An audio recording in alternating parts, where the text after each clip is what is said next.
You're listening to a Countout Podcast.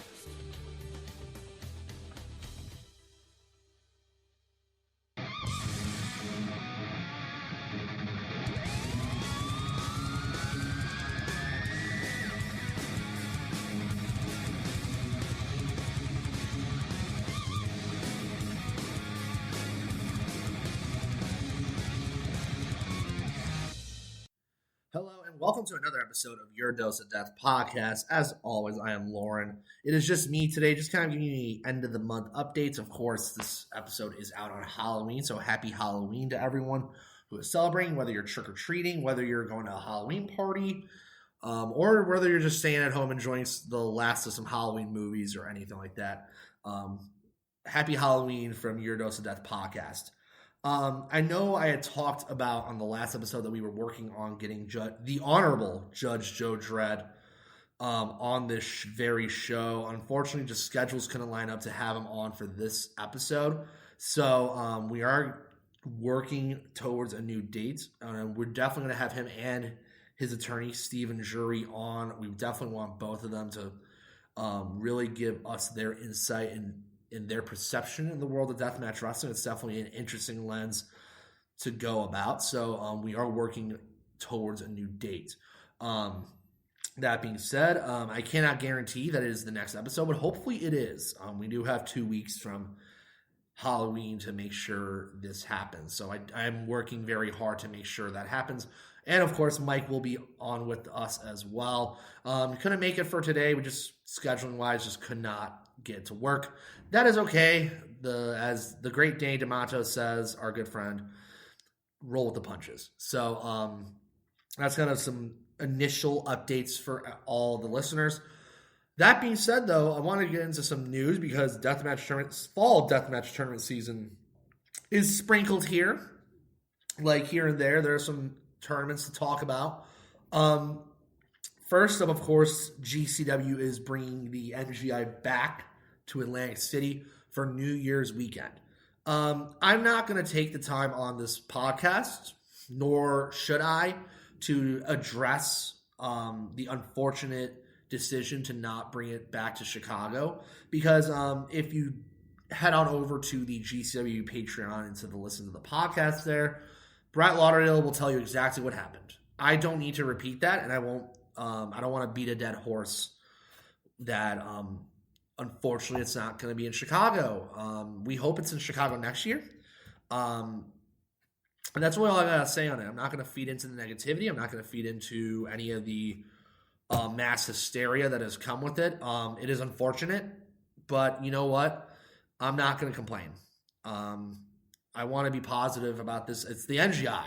Wherever it is, whoever they can do it and be able to do it to the fullest of their ability is going to be where they run it. And unfortunately, that just wasn't in the cards for the Windy City this year. So, alas, I want to just kind of get into the first four entrants.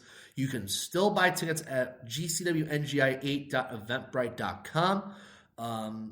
Curtis, thank you to GCW's Twitter for making that available. But the first four entrants of the NGI 8s have been announced.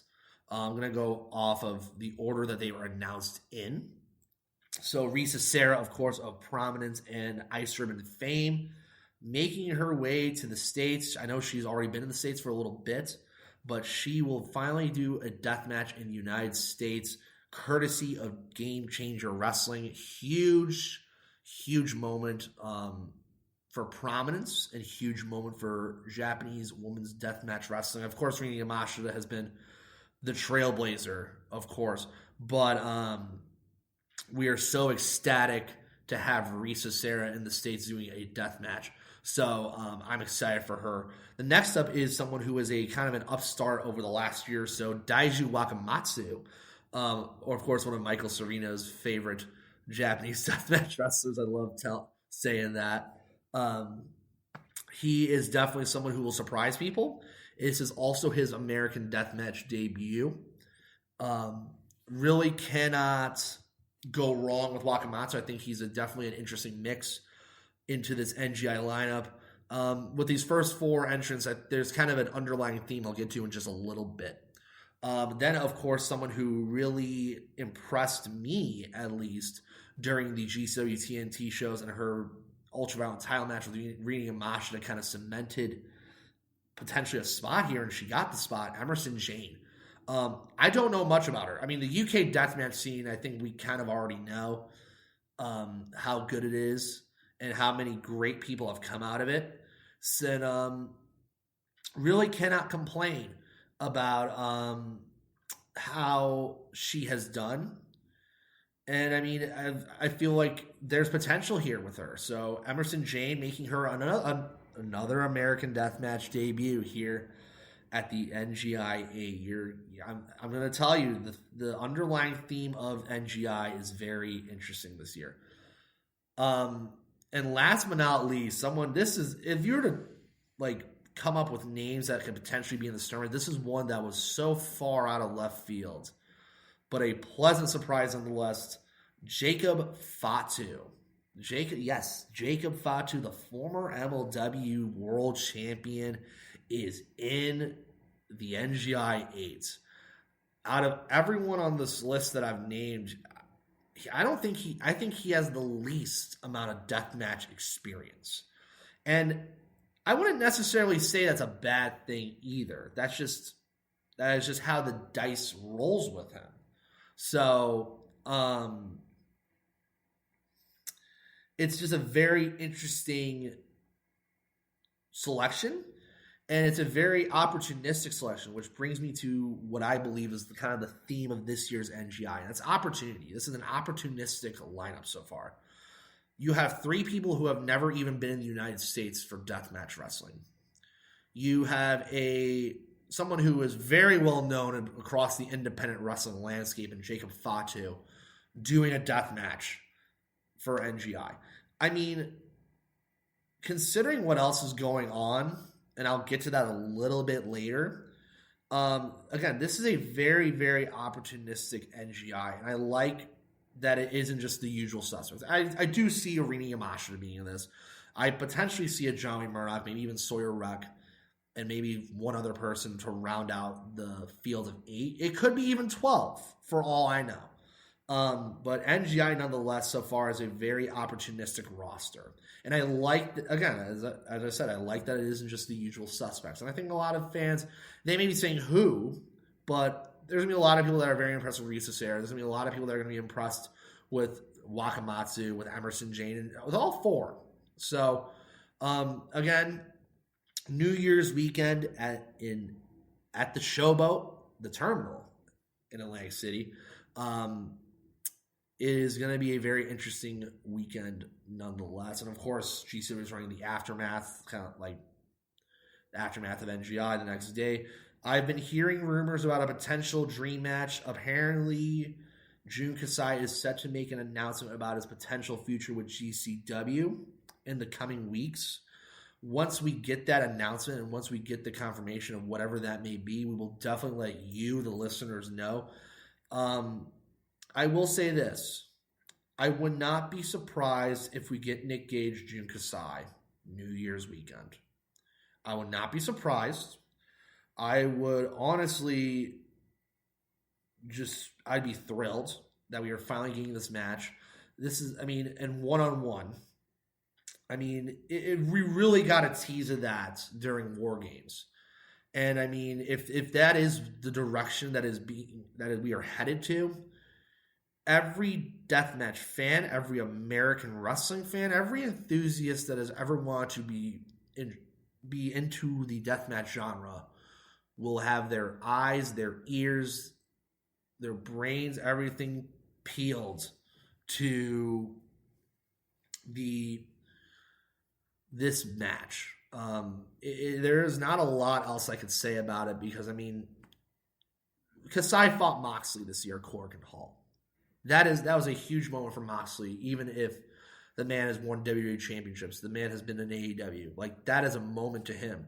Nick Gage has wanted this match with Kasai because the last time he wrestled Kasai was with John Zandig in a random parking lot for a BJW show. It has been a long, long, long time coming for this. So that's kind of where I'm thinking. Again, I cannot confirm if this is the case, but I'm just making a speculative guess. So that is the GCW New Year's weekend. That's really the biggest news coming deathmatch-wise out of GCW. But I want to also get to the tournament that happened a few nights ago with H2O having the 4th edition of Tremont's Deathmatch Tournament. Really was it's Tremont's Deathmatch Tournament 4. I will say I do need to watch it, but of course I want to give a huge congratulations to a former guest on this very show. Everyone's favorite deathmatch auntie, Mickey Knuckles. I am so ecstatic that she won this tournament. She has worked so hard over the last year. I always get an absolute thrill seeing her whenever I do. I'm so happy. But this was a great, great tournament. I mean, you had Mickey Knuckles, Neil Diamond Cutter, Danny DeMonto, Tommy Vendetta, MM3, Hardway Heater, Sean Campbell, Lucky 13, Christian Ross, Chondo, Bam Sullivan, Mouse, and Rombats Jr. in this tournament. There was just some great stuff here. There was a very interesting. Also, Tim Donst was in it. This was a very well-rounded tournament, and I'm very happy to see that Tremont has stuck with the Tremont's Deathmatch tournament to make it a part of the H2O calendar. Again, I implore you guys to go watch it. It's on IWTV. H2O, of course, coming off a real successful weekend with the Deathmatch tournament as well as the Bound by Blood. The other big thing I want to kind of get to is IWTV is putting out this Death of film, like a legitimate feature length presentation with Cruel and Tremont. It's like a cinematic death match. It's a cinematic death match or like a buried alive match, but I kind of got a sneak peek from Cruel when I picked him up from the airport. Not trying to break too much kayfabe there, just showed me a screen. No ifs, ands, or buts about it. I will say, though, this is a big step for IWTV. Again, IWTV, as you know, they have been leaning towards the deathmatch genre over the last few years, with, of course, the rise of ICW No Holds Barred, which we'll get to in a little bit, as well as H2O. DMDU as well was kind of a big part of it in the international sense. It's going to be very interesting, this whole cinematic match. I love the idea about it. I love the way they're going. It's a cool Halloween kind of thing. I'm very excited to see it. I hope you guys are too. And then we'll also I kind of want to also talk about something that was addressed to me, because there are people that I need to kind of give more attention to and give them their flowers, because they are doing some really awesome stuff. It is so Spooky Dust podcast, based out of Detroit, Michigan, is they're doing this Monsters of Deathmatch special through IWTV. It's a really cool idea. I love the idea where they've really kind of peered into different sections of the deathmatch world. So it's called The Famous Monsters of Deathmatch. A very interesting card where they have different themes, they have different stuff, and some good friends of mine are in this whole thing. So I want to go through the card real quick. It's blue. There's a Blue October death match with CJ Lawler versus Nathan Mowry. The Ghetto Freak Show death match with JJ Escobar versus the Tarzanian Devil Tarzan Duran. The Blair Witch death match, Alex Stretch versus the sadistic Sean Lawhorn. And for the DMDU World Championship, there's the Destroy All Monsters death match with Joel Bateman versus Mad Dog versus the champion Vixen. Then we got Mike White's Mystery Deathmatch Surprise for Total Fucking Chaos Inc. I have no idea. That sounds really cool, though. And then also the last but not least, the Eloise Asylum death match with the dirty white boy Chuck Stein versus, of course, our good friend and your dose of death athlete, the Carnivore Remington Roar. This actually is going to be, by the time this comes out, it'll have already premiered on IWTV. So this is kind of like a Devil's Night, but it's basically featuring stars from True Wrestling Underground, POR, and Deathmatch Down Under. And so you really get an interest. So you got two really interesting things that that we're going with here with the deathmatch landscape. So IWTV, again, kudos to them.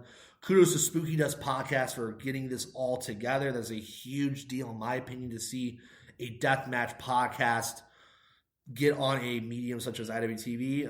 I love supporting the content creators on this. So really is a really cool opportunity for them. So congrats to Spooky Dust for getting that accomplished.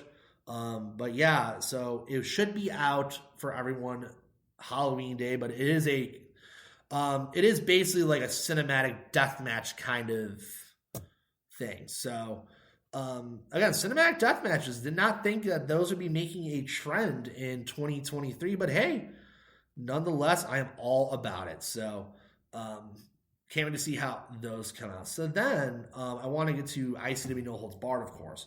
The Chicago shows were a hit. Great stuff from the Chicago shows. Kind of wanted to get into it. Of course, kind of the big news, December 16th. They're coming back to the Hard Ballroom. But Sami Callihan accepted finally Matt Tremont's not open challenge, but a challenge for a match. And of course, as many of you know, Sami Callihan just recently left Impact Wrestling. So he's a free agent and nonetheless is a humongous match. Never thought that this would actually be happening. And I mean, and it's not like Sami Callihan left the hardcore world. Excuse me. But he's more so basically he's been around like the hardcore stuff and he's been around like doing like some barbed wire stuff. But I mean, I don't know what is in store for this. So this is a very, very wild match announcement by Danny DeMatteis and Company. But of course, at the Hard Ballroom, make sure you get those tickets at nhb56.eventbrite.com. Few second rows are left as of 4 days ago. They may have already been gone. But either way, it's going to be a really big night, December 16th. And then looking at other announcements, let me just pull it up here. Give me a second. Recently, PFX is back November. So NHB weekend is back in Chattanooga, Saturday the 17th, and then the 18th of November at the TWE Arena. Make sure you buy those tickets at back2chat.eventbrite.com. Just making sure you guys know where to go buy your tickets. So it is going to be a big one, but of course, kind of like the biggest thing. Also, as many of you know, February 2024, ICW No Holds Barred and Rise will work together once again as part of the Games of Death weekend. Finally, kind of the dark cloud of the UK deathmatch scene has been lifted. I know there's been a few things already, but this is big. You get No Holds Barred back over in the UK. For all my UK friends, go enjoy. Tiny Vendetta was recently announced for Games of Death weekend. But I'm looking elsewhere as well. For NHB 55, that Chattanooga weekend, I see Tiny Vendetta and MM3 versus Sean Campbell and Hardway Heater. That's going to be awesome. I'm glad we're getting a tag team match in the chains. I've been kind of wanting one for a little bit. We haven't had one in a while, but I am very much excited for that. That's kind of really where we are with No Holds Barred as well.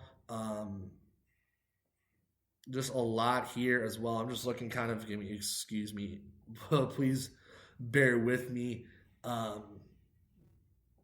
Yeah, it's really kind of like the two big news with No Holds Barred. And then, of course, I want to get to the other deathmatch tournament that's happening during the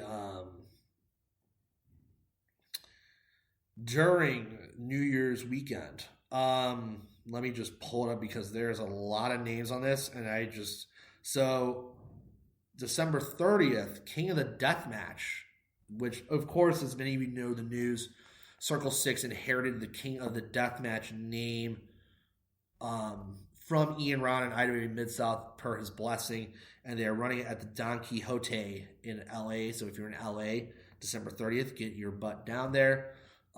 So there's 2 coasts, 2 deathmatch tournaments, crazy times in the deathmatch world. So I'm going to go through kind of the names, and I'll give my opinion on how the field is shaping up. So Nate Webb, Atticus Koger, Mao, if you know him from DDT, he is going to be in this tournament. Also got Pagano, got AJ Gray, Journey Fatu is in this tournament. Of course, the Bev, Bobby Beverly, and Clint Margera, which I'm so excited that Clint Margera is in this tournament. And Matt Stryker is going to be on play-by-play for this show. Absolutely insane. The other big news with Circle 6, I'm just kind of going through one of my sources here. Circle 6 is going to be running a Barroom Blitz / New Fear City show in Yokohama, Japan on November 6th. And it basically, Casanova Valentine will be doing his first ever Japanese tour. That is a really cool thing. And also, I want to point out that if you guys have been waiting for the 7 tapings, they are starting to come out on Fight Plus. So that is a really interesting. So Circle 6 has some stuff in the chamber, and they're finally getting some stuff out. I know with the way the King of the Deathmatch, I know there's more names to be announced. That was a very okay, these are your players, and it's not like I'm not gonna say I don't like this roster. It's a good roster. You got Nate Webb back in the deathmatch team. You got Mao. You've got Atticus, of course. You got the Bev, who I think has become really the ace in the hole for Circle 6 in terms of deathmatch wrestling. It's there. And I mean, it's going to be interesting to see how they format that. And Matt Stryker and commentary, I kind of always had a soft spot for Matt Stryker as a commentator. I thought he was great. I loved Lucha Underground, so sorry. I loved Matt Stryker and Lucha Underground. So it's going to be interesting to see him in a deathmatch setting. I don't know if he's ever really done commentary for a deathmatch. If anyone can give me the details, please do. I mean, technically, he did do a deathmatch. Now that I think about with the kill shot Dante Fox match at Lucha Underground, but that was recorded and then they did the production stuff. So it's gonna be interesting. It's definitely some opportunity, and of course that Yokohama, that's a big deal. I mean, really cool to see American Deathmatch guys go to Japan. Also want to give a shout out to RPW. Of course, I talked last time about I'll be filming and making my official non-fan Detroit debut working for Ruthless Pro at the No Ring show. Great. If you didn't get to watch the Devil's Night Urban Harvest show from a few weeks ago, watch it. Real fun stuff. The tag match with the Bruisers and Dale Patrick and Eric Dillinger was freaking awesome. The Kamikaze match, so exciting, ecstatic, exciting. All a bunch of words about Remington Roar winning the Kamikaze belt, Tommy Vendetta winning the Rust Belt Championship, and of course, Hoodfoot Mo Atlas winning the RPW Heavyweight Championship. So there is a lot to like with RPW right now. There's the train does not stop for them. I think when it comes to Midwest deathmatch promotions that are on a bigger scale and doing something consistent, RPW is definitely near the top of the list. So it is very interesting to see what they do moving forward. And of course, per Chris Kohlenberg, they are going to be coming back to Berwyn Eagles next year. They haven't revealed the dates yet, but it'll be more than once in the year. And I think that is a big win for Chicago Deathmatch Wrestling to have someone come back consistently for some good old deathmatch wrestling in Chicago. We've kind of been a little starved. I mean, yes, there's Circle 6. Yes, there's No Holds Barred. But like to literally have a few promotions want to dedicate themselves to the Chicago deathmatch scene, the Illinois deathmatch scene for that matter. Thank you. So it's really cool. And I think Berwyn Eagles, it's so crazy that for years they've never really hosted a full-fledged deathmatch show till 2023. But hey, sometimes you just gotta wait your turn and do the right things, and you'll be rewarded for it. So, kudos to Chris and the crew, and I can't thank them enough for letting me come out to Dearborn, Michigan, to film for that No Ring show coming up next December. Gosh, I thought it was almost November by the time I recorded this, but no. So that's really kind of all I have. Of course, some other people that I'm definitely going to be talking to. I've been in talks with Vixen about coming on this very show. We just kind of need to work on dates and just see where they are. The other one that I really am looking forward to, I've been all over the place myself, so apologies. Just scheduling, I have to really just kind of hit the grindstone and get to scheduling. Is Jack Bennett. Jack is someone who I have admired and respected, who literally, I think, didn't have his first legitimate deathmatch till he went to Japan and was a guest at Sakuta's No Ring show, the Deathmatch Innovative Element shows. And basically, I kind of want to have him on to really talk about being in his first year or so as a deathmatch wrestler, and to give you guys perceptive of his journey to deathmatch wrestling. So a lot in the chamber, a lot we're working on. As Mike talked about last week, we will get out the Kings Road Wrestling Deathmatch Awards. Hopefully, we definitely will be putting them out here on this very podcast. And of course, you can go to Kings Road Wrestling on Instagram to really talk, to really get you guys. We want as many people as a part of those awards as best as possible. So that's really, I think, all we have. Again, I'm not sure if I'm going to be at New Year's in Atlantic City. The hope is that I am. So just looking at stuff and seeing where things are in my life, hopefully I will be there. But as you already know, I will be earlier in the month in Michigan. So if you're going to be at that RPW show, feel free to say hi while I'm not working. And I think that really that's it. I mean, just kind of want to get this little end of the month update and some more deathmatch news out there for you guys, because you deserve the best from us. And yeah, and if you want to, of course, buy merch, feel free to buy merch at Deathmatch Worldwide. It's under Your Dose of Death podcast, or you can go to the Count Out Network as well to buy merch. And you also make sure that you head on over to the Count Out Patreon. For $5, you get all the awesome content you can get. And not to spoil anything, but I did a really fun thing with, of course, Ryan Knightsey. You're just going to have to kind of find out what it is. It was really fun. It was something that I didn't expect to do, but I did it. But it is probably one of the best content sourced Patreons you can ask for such an affordable price. In this economy, $5 is for what we provide you. Just do it. Trust me, you'll thank me later. So that is really all I got. Thank you guys for listening to this episode of Your Dose of Death podcast. Happy Halloween. Have a good rest of your day, night, or whenever you listen to this. Thank you guys.